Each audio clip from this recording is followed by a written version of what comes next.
Shalom, Shalom Bapak Ibu, Saudara-saudari seiman yang Shalom. dikasihi oleh Tuhan. Kita bersyukur kalau sampai saat ini kita masih diberi kesempatan oleh Tuhan untuk boleh dapat bersekutu bersama meskipun hanya secara virtual. Mari dengan kerendahan hati kita datang ke hadirat Tuhan, menyerahkan sepenuhnya hati dan pikiran kita untuk dipimpin oleh Roh Kudus. In moment like this, let we sing a love song to Jesus and lift up our hands to the Lord. Kita bersama nyanyikan In Moment Like This.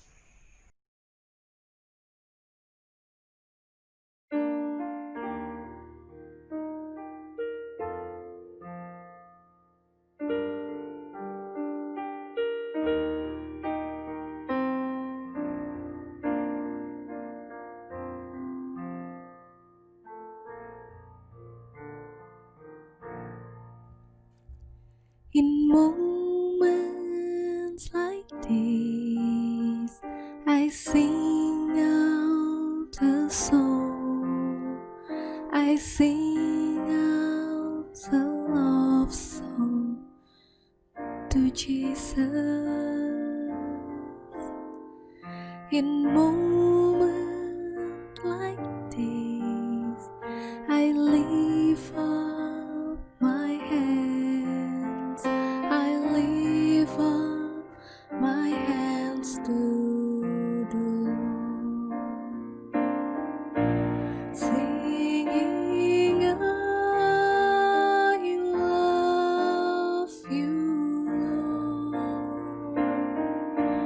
singing, I love you, Lord, singing, I love you,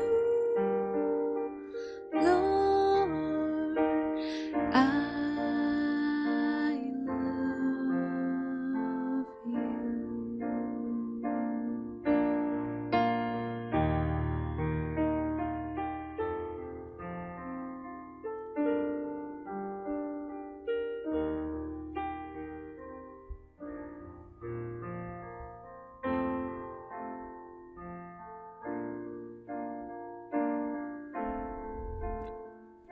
In moments like this, I sing out a song.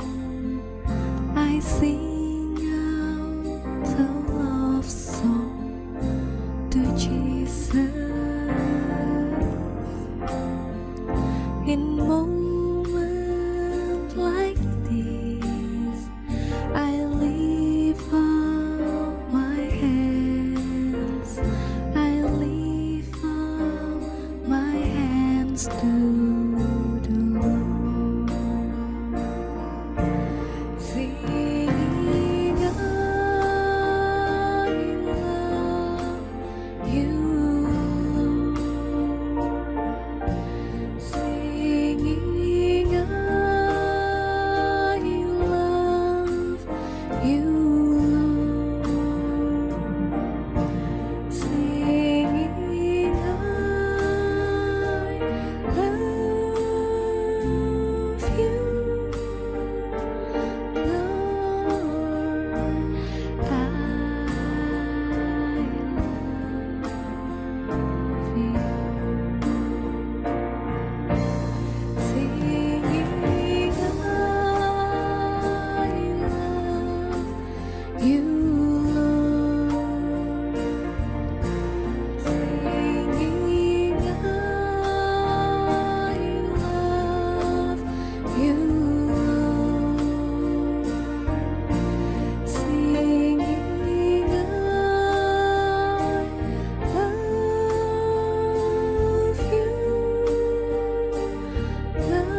Kita bersatu di dalam doa.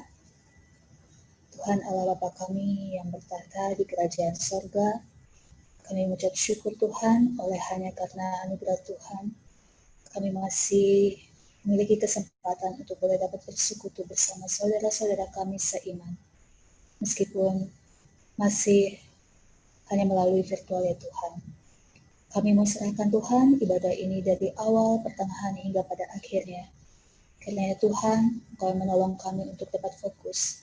Dan kami boleh dapat memuji Tuhan dengan hati yang bersuka cita, menanggalkan segala beban kami ya Tuhan, dan menyerahkan sepenuhnya hati kami dipimpin oleh Roh Kudus, sehingga kami boleh dapat mengerti akan firman-Mu Tuhan, dan kami semua dimampukan untuk boleh dapat melakukan firman-Mu dengan taat dan setia di dalam kehidupan kami. Kami serahkan juga Tuhan hamba-Mu yang nantinya akan memberitakan firman-Mu. Engkau yang kiranya menolong hamba-Mu untuk dapat kata-kata sesuai dengan apa yang menjadi kehendak-Mu. Terima kasih Tuhan Yesus. Kami serahkan lanjutan ibadah ini dalam nama Yesus Kristus Tuhan, Juru Selamat kami yang hidup. Amin. Firman Tuhan dalam Mazmur 139 ayat 23 berkata, "Selidikilah aku ya Allah dan kenalah hatiku. Ujilah aku dan kenalah pikiran-pikiranku." Ketulusan hati adalah salah satu wujud dari integritas. Di dalamnya tidak ada kepura-puraan, tidak ada kepalsuan. Perkataan kita sejalan dengan perbuatan kita. Lagu pujian Tetap Setia akan menghantarkan kita pada pemberitaan firman Tuhan yang akan disampaikan oleh hambanya Bapak Peter Jacobs. Mari kita siapkan hati dan pikiran kita untuk dibentuk Tuhan melalui firman-Nya menjadi pribadi-pribadi yang memiliki hidup berintegritas.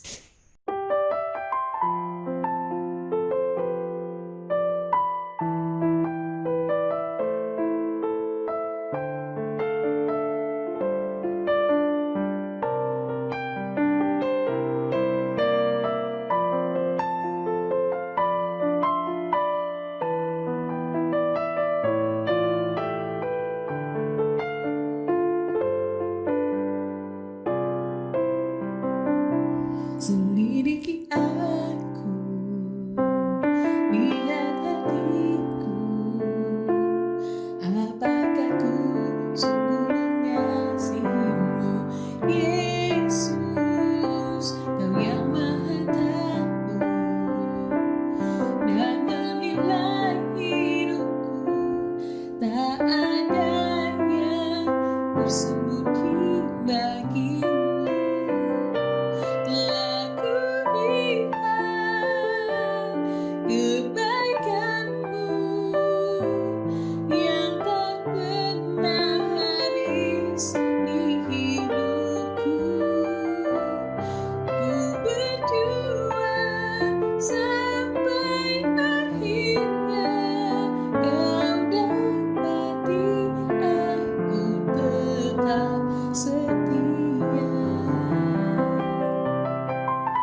sampai akhirnya kau dapati aku tetap setia. Ku berjuang sampai akhirnya kau dapati aku tetap setia.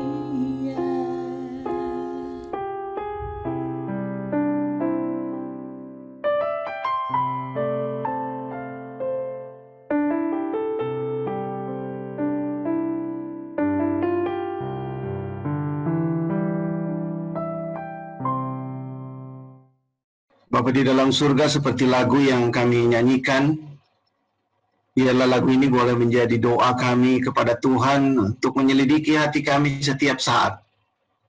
Untuk Tuhan sendiri memurnikan hati kami dan menolong kami boleh setia sampai akhir. Dan Kau yang mendapati kami setia. Terima kasih ya Tuhan untuk ibadah yang boleh kami nikmati dan akan nikmati firman-Mu pada siang hari ini. Engkau menolong kami, Engkau memberkati kami, Engkau berbicara kepada kami, dan Engkau juga menolong kami untuk melakukannya dalam hidup kami. Kiranya Tuhan memberkati pemberitaan firman-Mu dan juga memberkati hamba-Mu yang terbatas ini, bisa menyampaikan kebenaran sesuai dengan isi hati Tuhan. Kami siap mendengarkan firman-Mu, berbicaralah ya Tuhan, dalam nama Tuhan Yesus kami berdoa. Amin. Baik, selamat siang sekali lagi Bapak Ibu sekalian, Pak Rustam yang saya hormati dan juga Ibu Bapak sekalian. Senang sekali bisa berkumpul dalam ibadah di Persekutuan Doa Oikumene BPS. Tentunya menjadi satu sesuatu yang membuat saya juga sukacita bisa melayani di tempat ini. Tema yang diberikan kepada saya adalah hidup yang berintegritas, khususnya bicara tantangan. Jadi saya mau izin share screen saya supaya boleh lebih mudah nanti untuk membahasnya. Jadi Bapak Ibu sekalian, kalau kita bicara integritas ini tentunya menjadi satu tema yang sudah sangat sering kita bahas sebenarnya, bahwa kita sangat punya concern, sangat punya perhatian bagaimana hidup kita berintegritas. Mungkin kita bisa bahas lebih panjang tentang apa artinya integritas, tapi yang pasti integritas itu dari kata integer yang artinya the whole, jadi lengkap gitu. Tidak ada satu bagian pun yang kemudian berbeda satu sama lain. Jadi kita tidak mungkin menjadi seorang Kristen yang sangat baik di gereja atau di persekutuan, tapi kemudian ketika keluar dari persekutuan di kantor kita menjadi orang yang berbeda. Lalu kemudian ketika kita ada di jalan lagi setir mobil, kita juga adalah orang yang berbeda, kelakuannya berbeda, kata-katanya berbeda, segala sesuatunya berbeda. Nah, itu menunjukkan bahwa kita tidak berintegritas. Tapi integritas juga kemudian menunjukkan bahwa kita tahu bahwa kita berintegritas dengan satu referensi yang benar, yaitu firman Tuhan. Dan oleh karena itu saya ingin memulai bahasan tentang integritas ini dengan mengutip bagaimana dengan menurut Alkitab. Jadi Bapak Ibu teman-teman sekalian, sebelum saya masuk sini, saya mau sampaikan bahwa di Alkitab bahasa Indonesia kata integritas sendiri tidak ada. Tapi di dalam Alkitab bahasa Inggris, kata integrity itu banyak sekali gitu. Bahkan minimal ada 17 kata integrity atau ayat yang bicara soal integrity di dalam Alkitab bahasa Inggris. Oleh karena itu saya ingin mengutip beberapa kata di sini dalam bahasa Inggris supaya kita lihat apa arti atau beberapa kata yang ada kata integrity-nya. Jadi kalau bicara integritas, poin pertama yang mau saya sampaikan di sini adalah ini beberapa sumber yang saya juga dapat. One of the rewards of integrity, jadi apa reward dari suatu integrity itu adalah sebenarnya menyenangkan hati Tuhan, pleasing the heart of God. Jadi kita juga bisa menunjukkan kasih kita kepada Allah justru melalui satu ketaatan. Nah, kata integritas di sini kalau lihat dari 1 Tawarik 29 ayat 17, di sini dikatakan, I know my God that you examine our hearts and rejoice when you find integrity there. Jadi Allah menyelidiki hati kita dan dia bersuka cita ketika dia menemukan integritas di dalam hati kita. Tapi di dalam Alkitab bahasa Indonesia kata integritas di sini diterjemahkan sebagai kata di sini ada keikhlasan. Jadi ya saya mungkin saya nanti balik lagi ke ayat ini nanti dengan Alkitab bahasa Indonesianya. Tapi yang saya mau sampaikan di sini adalah betapa Tuhan menginginkan ketaatan, atau dalam perkataan saya integritas dalam arti keikhlasan untuk melakukan apa yang betul-betul menyenangkan hati Tuhan. Yang kita lihat di sini kebahagiaannya adalah orang yang melakukan integritas, yang berintegritas adalah dia melihat Tuhan senang. Seperti lagu yang barusan kita nyanyikan gitu, selidiki aku, lihat hatiku. Ya, jadi supaya kita tidak mau bahwa hati kita ini atau bahkan hidup kita secara keseluruhan itu sebenarnya tidak menyenangkan Tuhan. Setiap kali saya nyanyi lagu selidiki aku seperti itu, di bagian akhir daripada lagu itu membuat saya seringkali agak gentar gitu. Gentar dalam arti saya terus berdoa kepada Tuhan, walaupun kita semua sudah yakin akan keselamatan yang kita peroleh di dalam Tuhan Yesus, tapi kita perlu terus bertanya, apakah kemudian Tuhan mendapati kita setia sampai akhir? Dan kiranya itu menolong kita mempunyai semangat untuk terus melakukan kebenaran firman Tuhan, melakukannya dengan taat, melakukannya dengan ikhlas, dengan integrity, supaya setiap hal yang kita lakukan dalam hidup kita boleh menyenangkan hati Tuhan.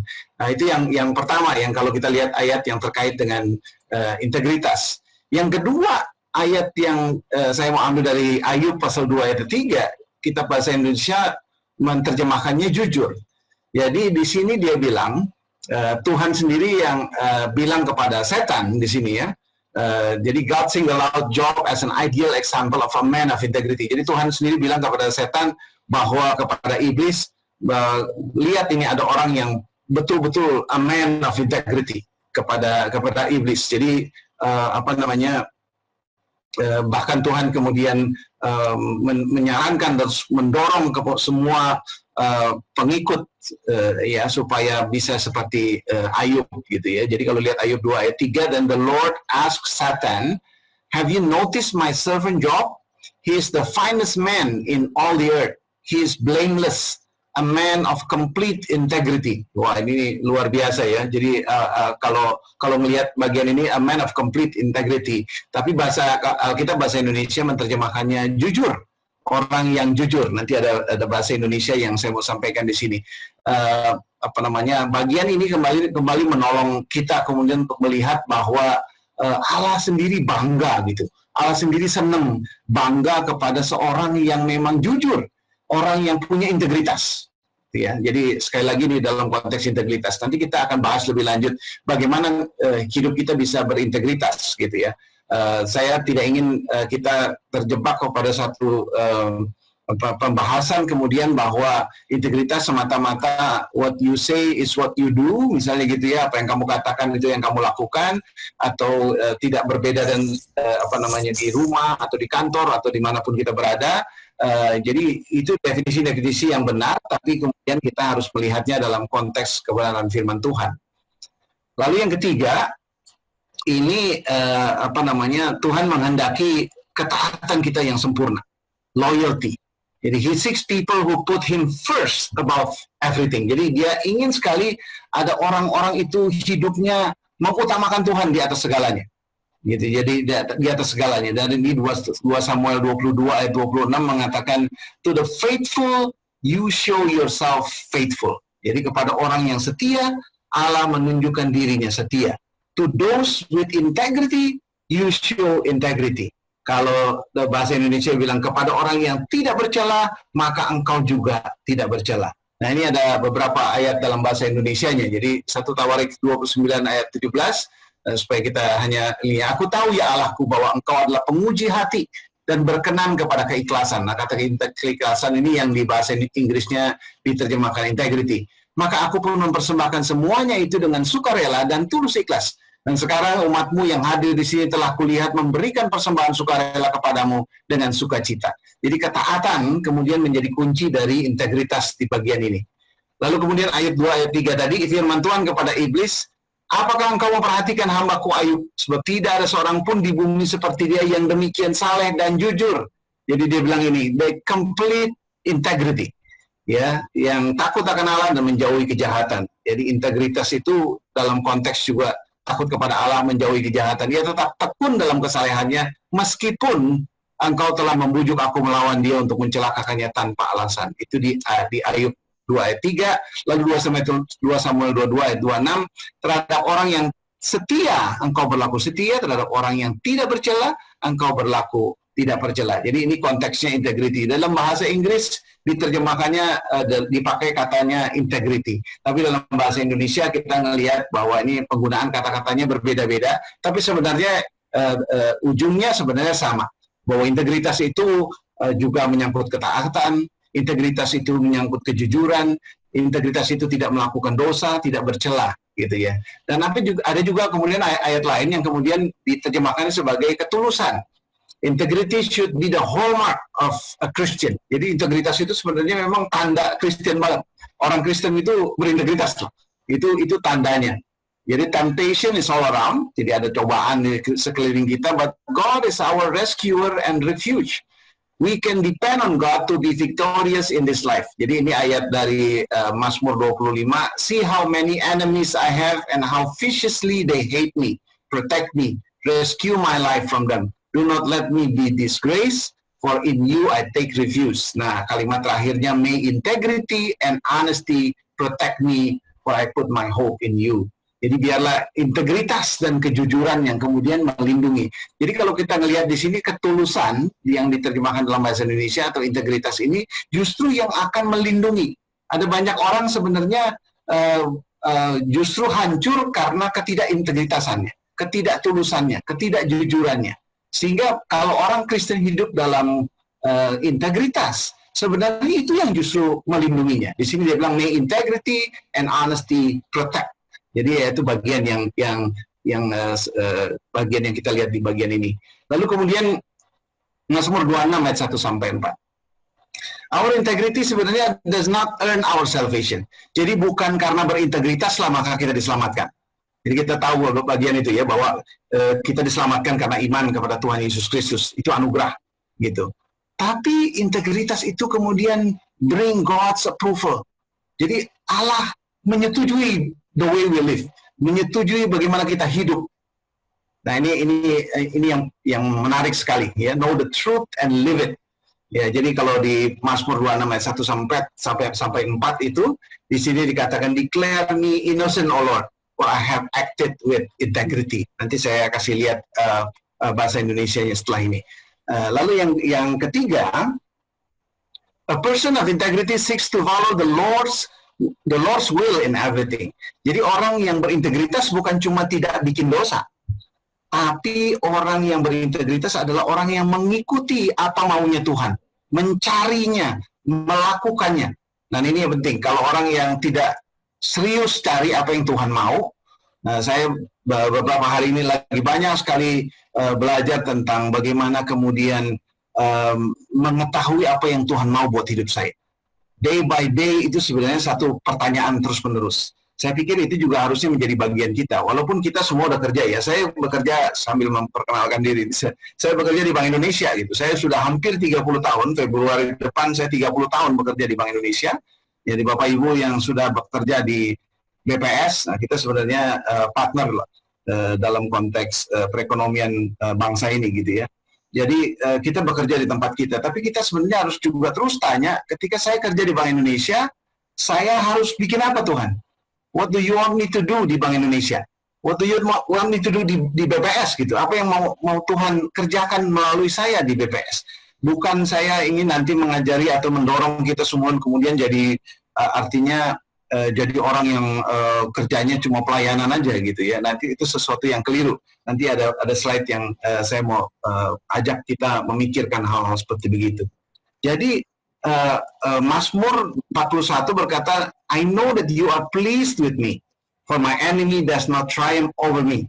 Because of my integrity, di sini dipakai ketulusan, you uphold me and set me in your presence forever. Jadi ini bagian bahasa Indonesianya, Mazmur 25 tadi, lihatlah betapa banyaknya musuhku dan bagaimana mereka membenci aku dengan sangat mendalam.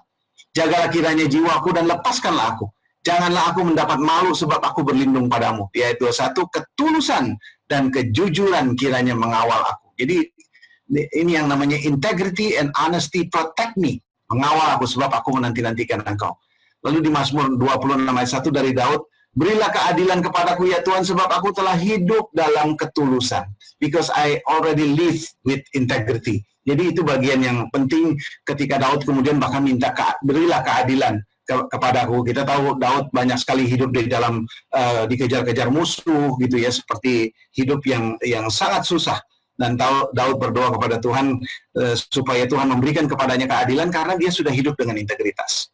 Lalu Mazmur 41 tadi yang kita baca, dengan demikian aku tahu bahwa engkau berkenan kepadaku apabila musuhku tidak bersorak-sorak karena aku.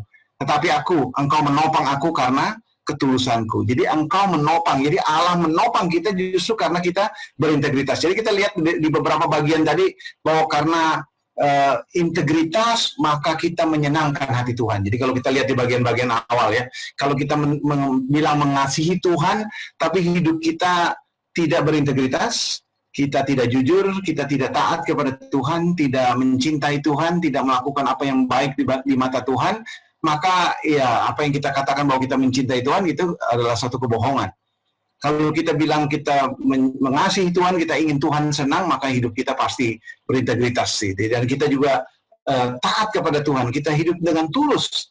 Tulus ini menarik ya, di dalam bahasa Inggrisnya integrity, tapi kalau di dalam bahasa Indonesia ketulusan. Ketulusan itu dalam arti memang tidak ada niat-niat yang lain daripada itu. Jadi kalau kita lihat bahwa apa yang dilakukan oleh Daud di dalam konteks pemazmur ini luar biasa. Dia bahkan tidak membunuh Saul walaupun ada kesempatan karena dia pikir ini orang yang diurapi Tuhan. Sehingga memang Daud percaya sekali bahwa Tuhan lindungi dan jaga dia. Makanya Daud sering dibilang sebagai the man after God's own heart gitu ya. Dia orang yang berkenan di hati Tuhan. Nah, jadi Bapak Ibu sekalian, saya ingin mengajak kita sambil lihat foto kantor saya ini di Bank Indonesia gitu. Lalu tantangan berintegritas. Mari kita coba lihat. Ini ada beberapa yang saya ingin ajak kita berpikir begitu ya. Dalam konteks umum di ekonomi kita sering dengar nih kata VUCA gitu ya. Ada volatility, uncertainty, complexity, dan ambiguity. Jadi kita sekarang ini memang hidup di tengah-tengah situasi seperti gini. Volatility, nggak ada yang stabil. Saya kira Bapak Ibu di BPS sangat lihat itu. Apa yang dahulu stabil, sekarang nggak stabil. Gitu ya, mau lihat inflasi kayak, mau lihat angka-angka pengangguran pun, saya lihat data kemarin kemiskinan di beberapa tahun terakhir itu sudah sangat bagus gitu, turunnya bagus gitu. Kemarin kebetulan saya lihat angka kemiskinannya di Manado gitu ya, sudah turun sampai udah single digit gitu. Tapi gara-gara COVID terus kemudian ini bakalan akan naik lagi. Jadi nggak ada yang stabil, volatile semuanya. Jadi Bapak Ibu di BPS sangat tahu nih angka-angka yang volatile gitu ya. Uncertainty. Jadi kita juga lihat bahwa di dunia yang kita hidup ini nggak pasti ya, nggak tentu gitu. Tiba-tiba ekonomi kita lagi bagus-bagusnya, 2019 itu ekonomi kita lagi bagus-bagusnya, dan 2020 we are aiming ekonomi yang luar biasa, tapi tiba-tiba COVID luar biasa, tiba-tiba hancur gitu. Bahkan ekonomi kita di kuartal kedua lebih parah dari dugaan gitu ya. Kuartal ke-1 cuma 2,97, kuartal keduanya jadi 5,3 minus gitu ya, dan kuartal ketiga ini nggak ada orang yang berani ngomong juga ya kalau kuartal ketiga, karena banyak orang menduganya negatif tapi kelihatannya masih diusahakan supaya paling tidak nol gitu ya, tapi uncertainty is there gitu ya, luar biasa ini. Lalu complexity gitu ya, dan kompleks banget gitu situasinya. Kalau kita lihat di Indonesia gitu, saya ikut banyak rapat-rapat di Indonesia. Sebenarnya kan pemerintah punya juga uang, dan ada uang-uang yang mau dibagikan kepada orang-orang miskin gitu. Tapi atau membantu UMKM, tapi sebenarnya isunya nggak sesimpel itu gitu. Sekarang kalau nggak tahu di BPS juga ada DIPA dan yang lain-lain. Jadi memang isunya begitu kompleks. Mau kasih uang kepada orang miskin aja nggak segitu gampang gitu. Jadi memang itu sesuatu yang sangat kompleks gitu. Ini situasi yang kita hadapi kompleks, bukan hanya domestik tapi juga internasional. Di tengah-tengah situasi pandemi, Amerika juga masih perang lawan Cina soal dagang dan macam-macam. Jadi sangat-sangat kompleks gitu. Apalagi nanti sekarang kita lihat nih, Amerika udah menjelang pemilu nih antara Trump lawan Biden gitu ya. Jadi kita akan melihat bahwa memang ini kompleksiti dari isu yang kita hadapi di dunia ini luar biasa. Dan juga ambiguity gitu. Nggak ada yang konsisten gitu. Jadi kita lihat isu-isu seperti ini di dalam kehidupan kita. Nah, kenapa saya sampaikan ini? Karena ketika kita ingin hidup berintegritas, it is not that simple gitu sebenarnya. Karena situasi yang kita hadapi begitu, volatile, uncertain, kompleks, ambiguity gitu kan. Padahal sebenarnya kalau kita lihat Alkitab, orang Kristen itu standarnya hidup itu ya berintegritas. Jadi hidup berintegritas itu bukan sesuatu yang harus dicapai secara sulit gitu. Seharusnya memang itu standar kehidupan orang Kristen.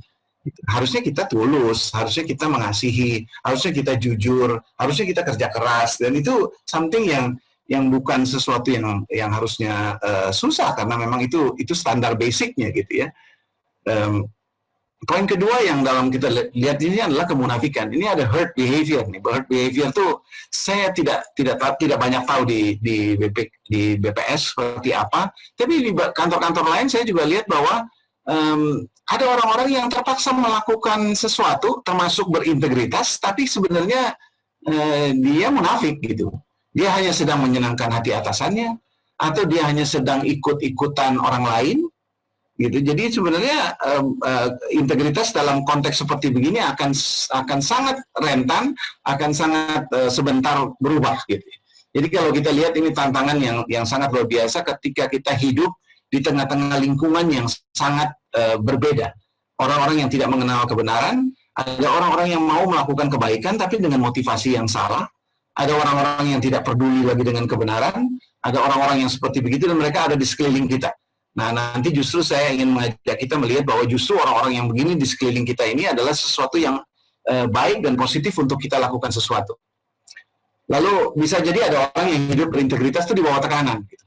Ada yang hidupnya berintegritas karena tertekan, karena memang diharuskan begitu, atau bahkan sebaliknya, ada orang yang pengen hidup berintegritas, tapi dia akhirnya tidak bisa hidup berintegritas karena seluruhnya orang tidak berintegritas. Gitu ya, saya tidak tahu bagaimana di BPS Bapak Ibu dan teman-teman semua bekerja di sana. Apakah ada isu integritas di sana? Gitu. Apakah ada isu bahwa kita memalsukan sesuatu? Apakah ada isu bahwa kita melakukan sesuatu under pressure karena perintah atasan gitu. Apakah kita melakukan sesuatu yang tidak benar karena diperintah oleh atasan kita? Jadi itu sangat-sangat mungkin terjadi everywhere gitu. Ada satu kalimat yang saya suka nih. Integrity is first learned at home. Jadi Ibu Bapak sekalian, kalau kita punya keluarga, kalau kita berpikir bahwa kita ingin menegakkan yang namanya integritas dalam hidup kita dan itu mau berbuah, do it first at home. Karena kalau kita tidak mulai mengajar anak-anak kita berintegritas, maka nantinya ketika mereka sudah dewasa akan sangat sulit untuk mengubah.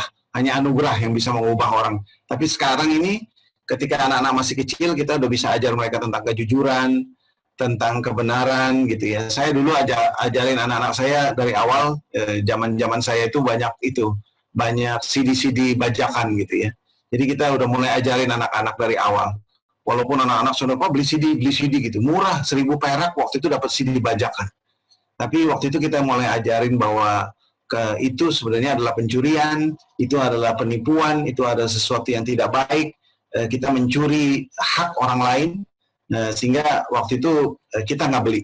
Jadi kita memang beli CD yang bukan bajakan dengan harganya mahal, tapi akhirnya belinya jadi cuma sekali-sekali gitu. Mungkin sebulan 2 bulan sekali. Sementara kalau beli bajakan mungkin bisa tiap hari gitu karena murah gitu kan. Tapi kita mulai ajarin anak-anak dengan hal-hal seperti begitu. Dan saya pikir memang integrity is first learned at home. Kalau kita udah mulai ajarin anak-anak kita untuk nggak apa-apa bohong-bohong dikit, nggak apa-apa palsu-palsu dikit nggak apa-apa gitu ya, itu awal yang tidak baik gitu ya. Ini sudah. Jadi Ibu Bapak sekalian, saya dengar dari satu statementnya Rick Warren mengatakan begini, integrity itu knowing the truth and doing the truth, memahami kebenaran dan melakukannya. Jadi kalau Ibu Bapak sekalian kita bicara soal integritas, kita bicara tentang kebenaran itu sendiri. Dan kita nggak mungkin tahu kebenaran kalau kita nggak baca Alkitab. Kita nggak mungkin tahu kebenaran kalau kita nggak punya persekutuan yang intim dan erat dengan Tuhan.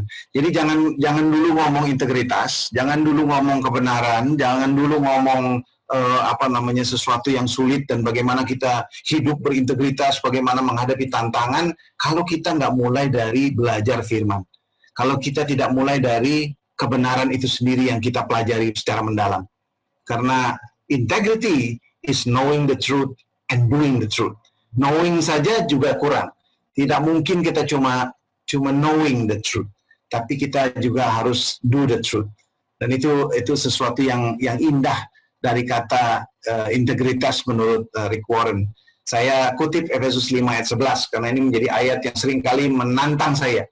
Kalau kita bicara integritas ada di lingkungan kantor kita, di situ Paulus berkata, janganlah turut mengambil bagian dalam perbuatan-perbuatan kegelapan yang tidak berbuahkan apa-apa.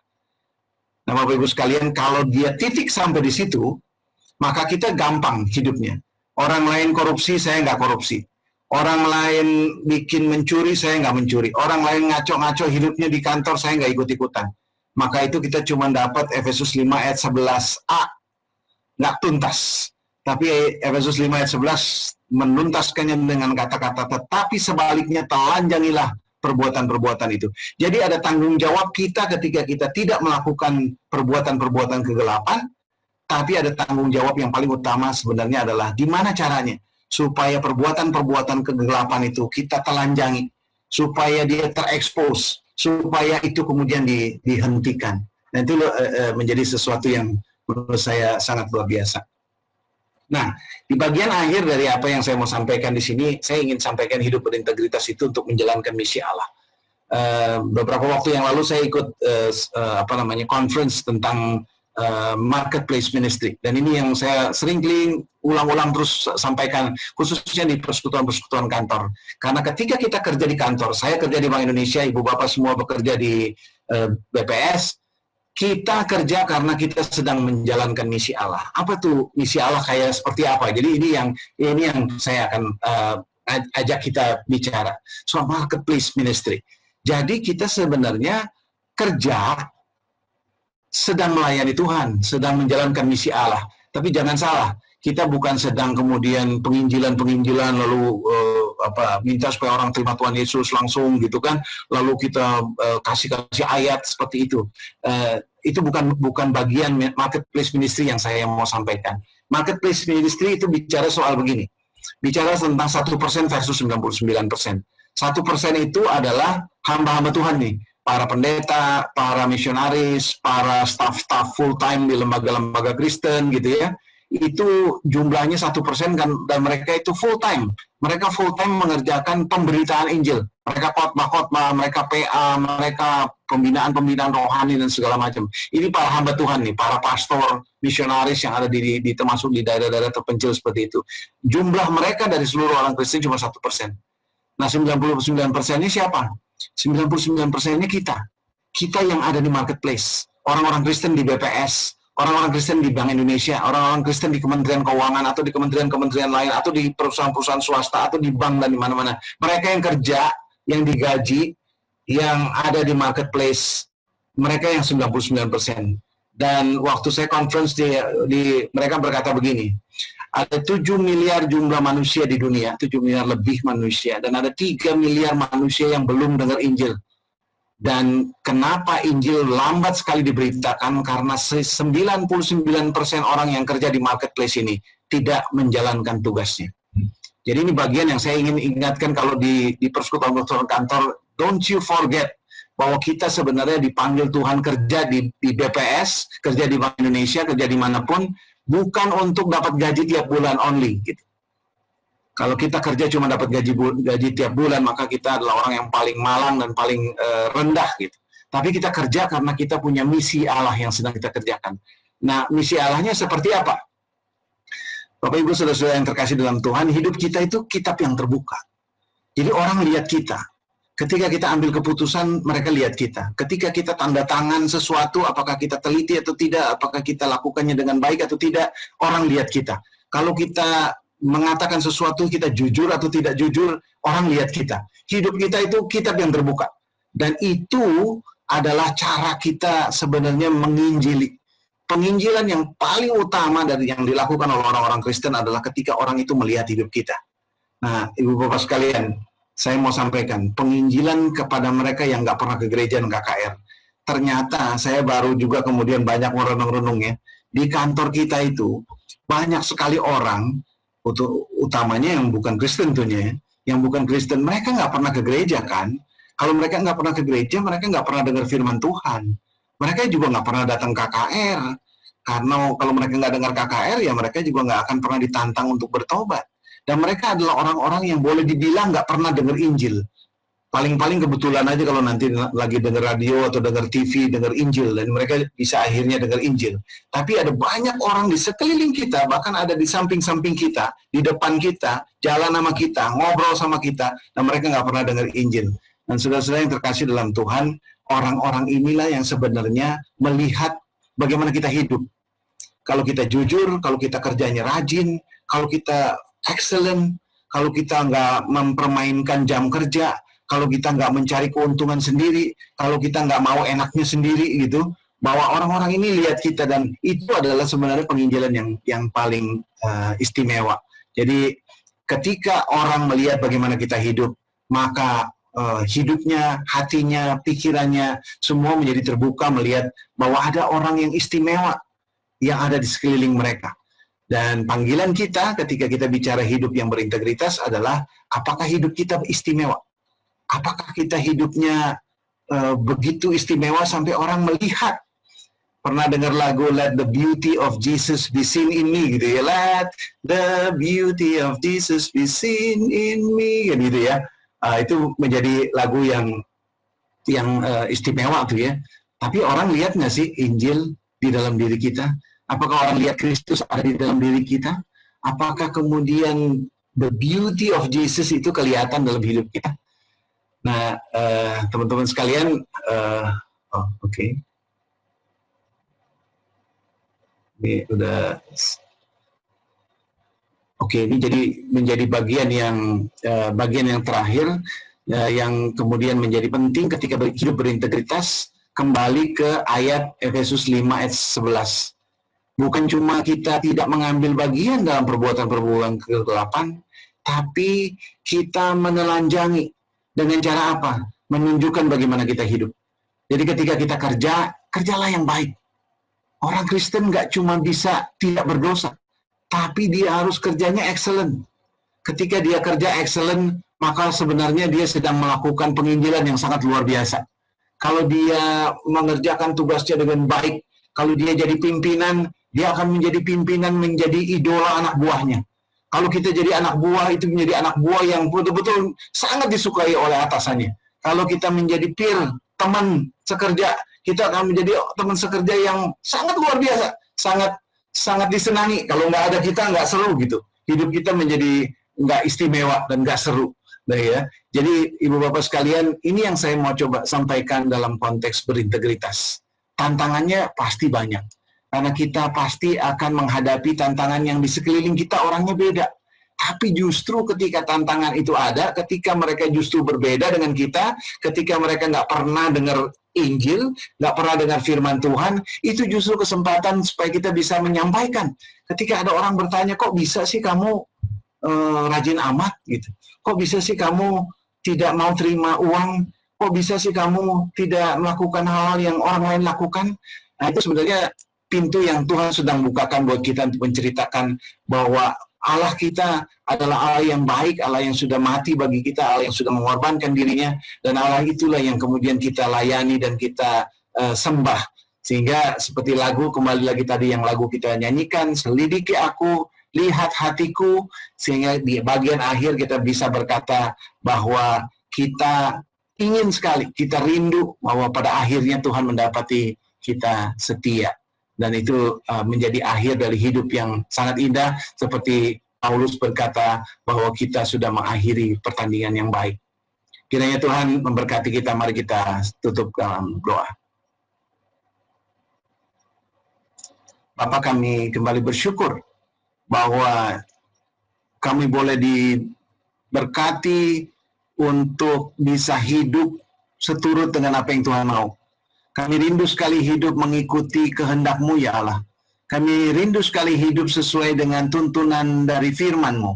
Kami rindu sekali taat, dan kami rindu ketika hidup kami berintegritas, ketika kami jujur, ketika kami ikhlas, ketika kami tidak bercela, maka kami sudah menyenangkan hati-Mu, ya Allah.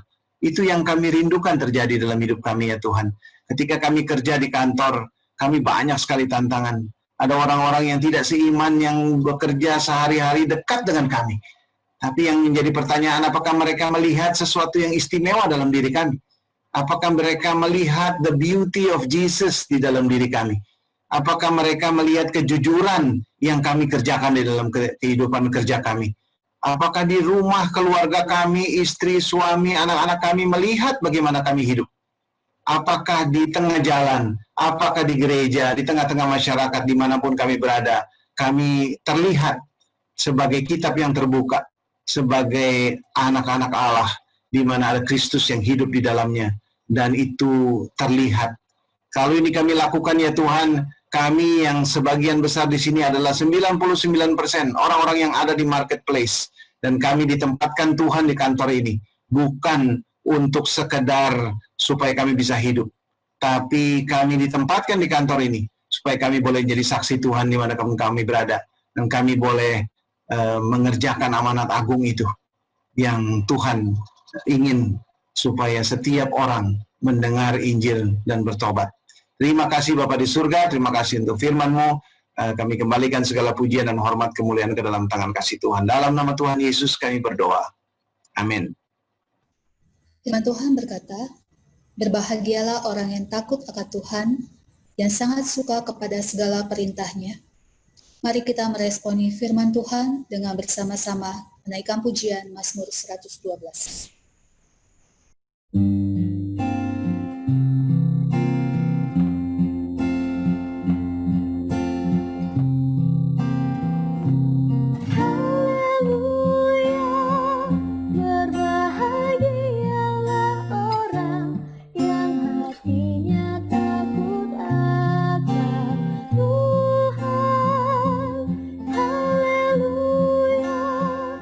Berbahagialah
kita akan mendengarkan warta jemaat.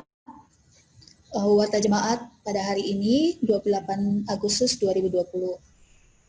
Kami mengucapkan terima kasih atas pelayanan Bapak Peter Jacobs dalam ibadah siang hari ini. Kami mengucapkan terima kasih juga untuk seluruh tim yang sudah melayani pada hari ini. Kiranya Tuhan Yesus senantiasa memberkati.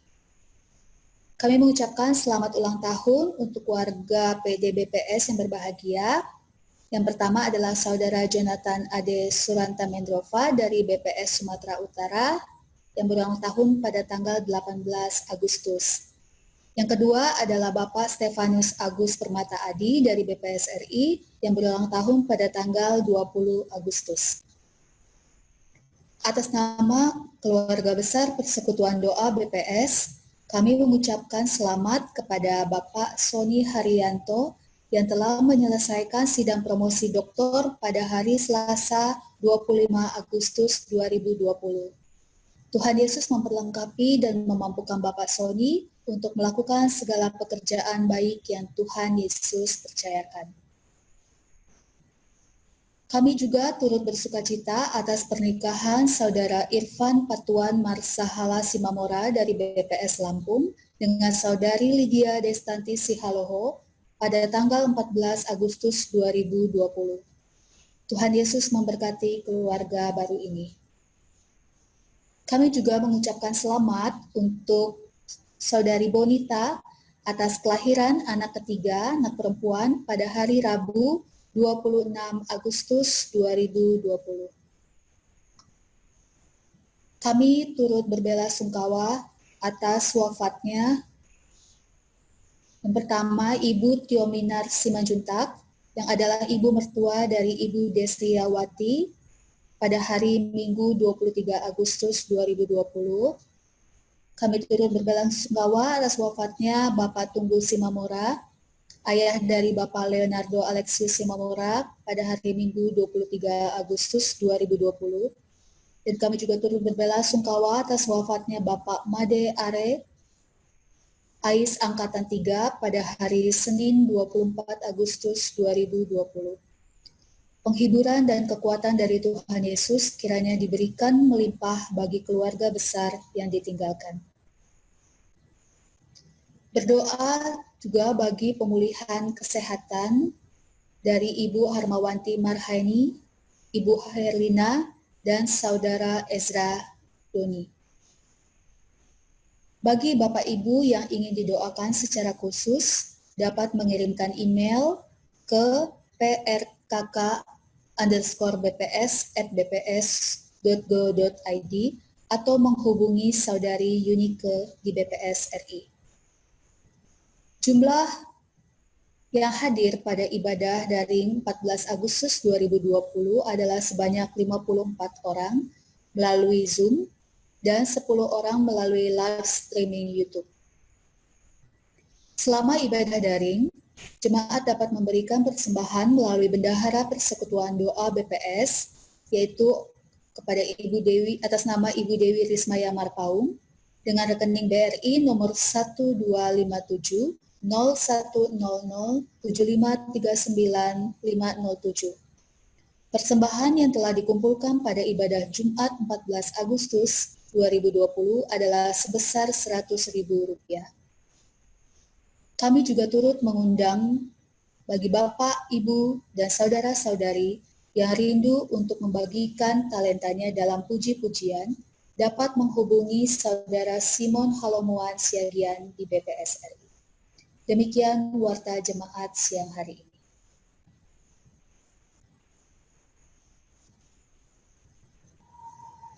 Bapak, Ibu, Saudara-saudari yang dikasihi Tuhan, menjalani hidup yang berintegritas di tengah situasi pandemi COVID saat ini, situasi yang tidak menentu, situasi yang tidak stabil, tentunya menjadi tantangan yang sangat berat. Namun selama kita masih diberi waktu oleh Tuhan, selama kita masih kuat, marilah kita bersama-sama hidup untuk menjadi berkat, menjadi teladan bagi orang-orang di sekeliling kita dimanapun kita berada dengan hidup yang berintegritas. Kiranya lagu hidup adalah kesempatan menjadi komitmen kita untuk hidup sesuai dengan firman Tuhan. Mari kita naikkan bersama-sama. Hidup adalah kesempatan.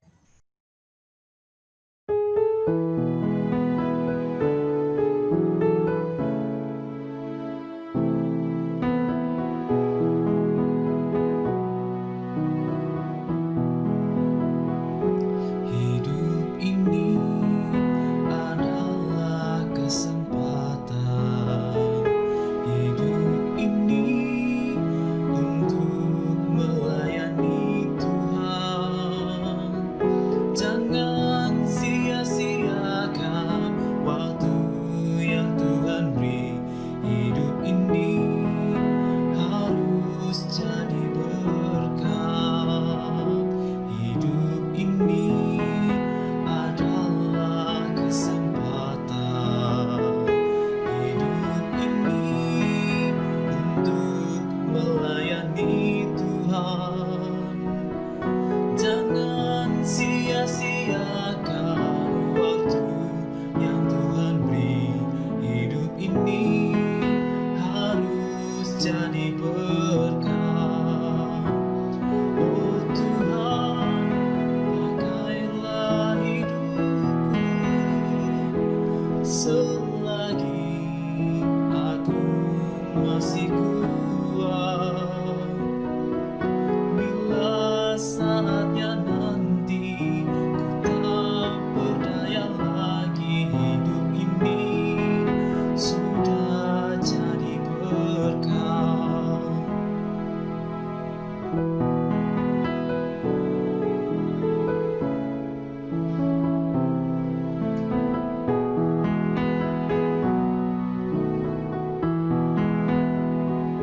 Hidup ini adalah kesempatan. Hidup ini untuk melayani Tuhan. Jangan sia-siakan waktu yang Tuhan beri. Hidup ini harus jadi berkat. Oh Tuhan, pakailah hidupku selagi aku masih kuat. Bila saatnya nanti ku tak berdaya lagi, hidup ini sudah jadi berkat. Oh Tuhan, pakailah hidupku selagi aku masih kuat. Bila saatnya nanti ku tak berdaya lagi, hidup ini sudah jadi berkat. Bila saatnya nanti ku tak berdaya lagi, hidup ini sudah jadi berkat.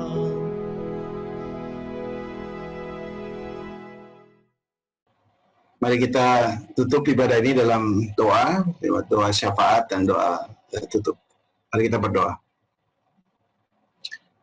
Bapa di surga, terima kasih untuk ibadah yang boleh kami nikmati. Terima kasih untuk kehadiran Tuhan di tengah-tengah kami semua, bahkan di dalam hati kami ketika kami boleh memuji-muji nama Tuhan, ketika kami boleh menaikkan doa-doa kami, dan juga ketika Tuhan berbicara lewat firman-Mu.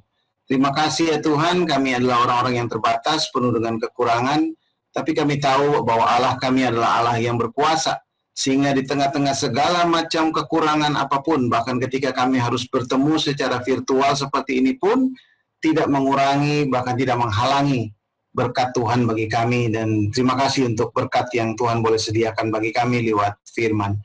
Bapa di surga, kami saat ini mau berdoa untuk kondisi negara kami, yang saat ini terus mengalami perubahan.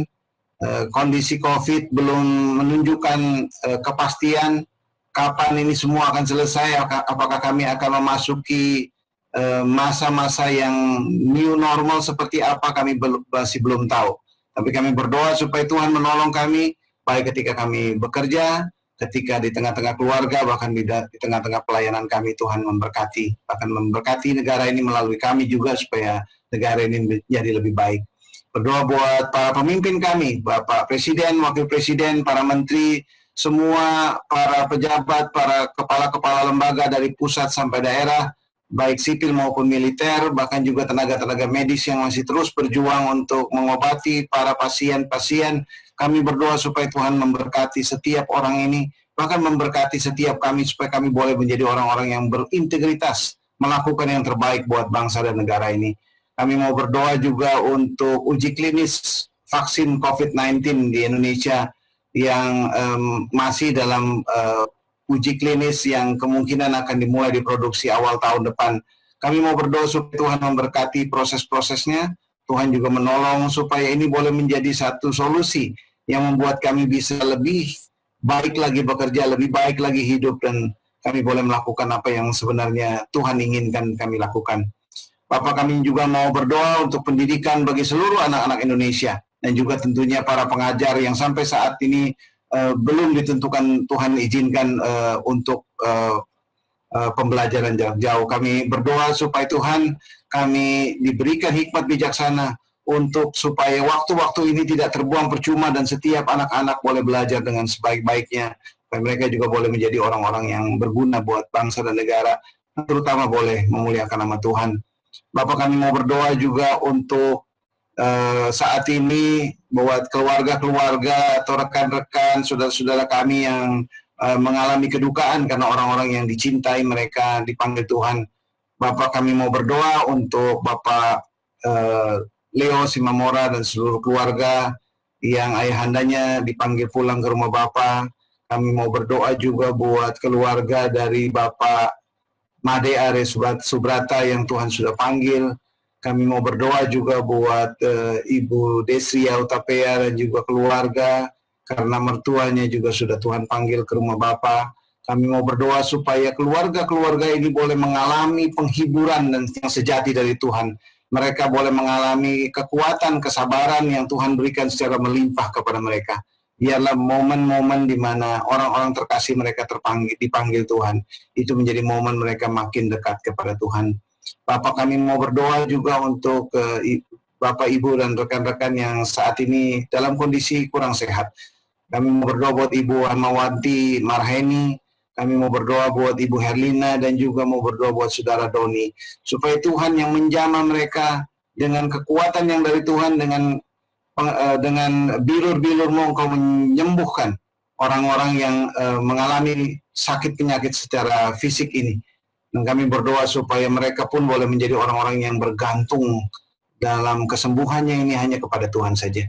Terima kasih Tuhan memberkati mereka. Kami mau berdoa untuk setiap kami yang ada di sini, setiap warga dari PDBPS, secara khusus yang merayakan ulang tahun pada bulan Agustus, supaya Tuhan juga limpahkan berkat buat mereka, dan Tuhan juga tolong mereka untuk hidup bagi Tuhan saja.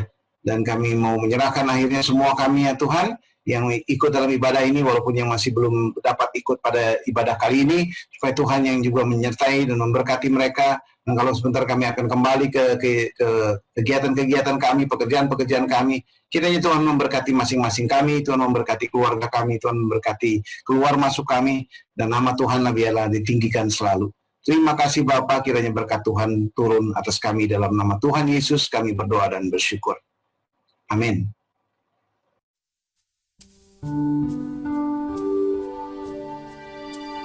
Bapa, terima kasih. Bapa, terima kasih. Bapa di dalam surga, ku berterima kasih.